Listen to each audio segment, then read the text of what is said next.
So now we're getting somewhere, okay? We've got vision, core pillar, purpose, values as well aligned to that. Now we also have a reality check of where we are.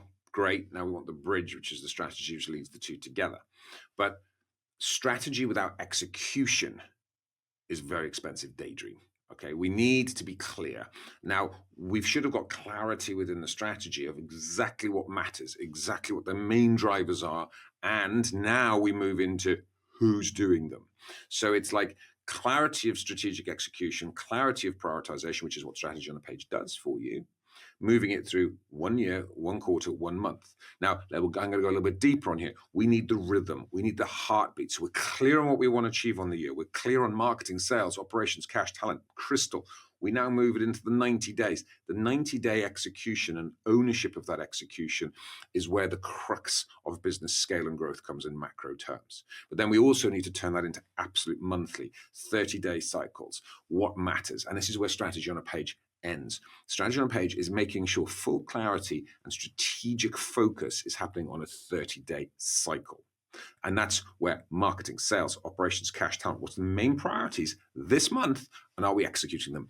Who owns them? What data is that ownership attached to it? What numbers are we measuring, which will come on into the next section, right?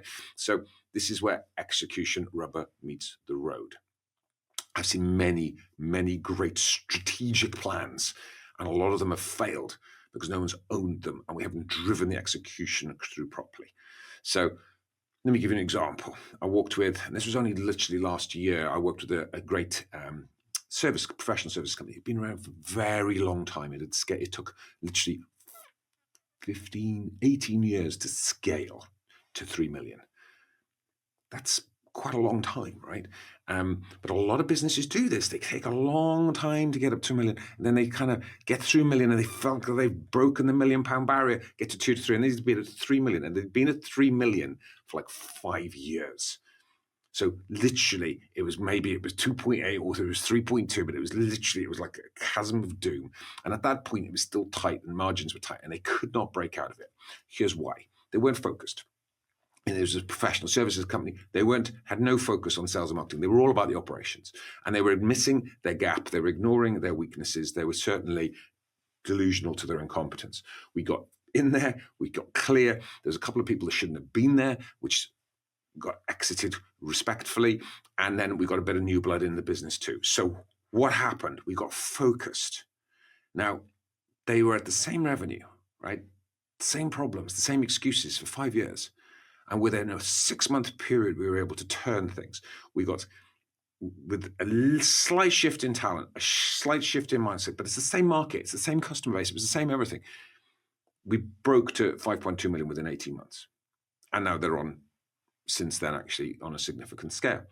Now, how do we break that? By thinking. It wasn't loading a load of capital into that one. It wasn't raising money. It wasn't actually a huge thing. A little bit of a talent shift, total focus and ownership of execution, and recognizing their weaknesses. Game changed everything.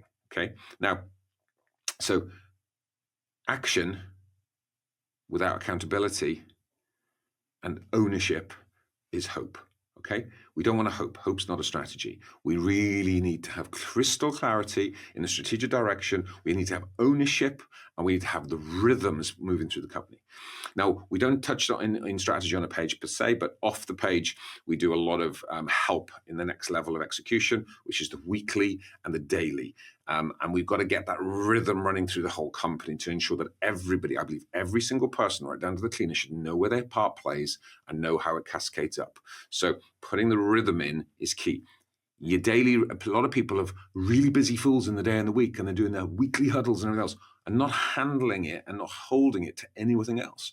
We must be clear on the year, the 90 days and the month before we move into any kind of weekly rhythm. When you do, the weekly rhythms are power moves. So let's cover off the last pillar, and we're nearly done on this section.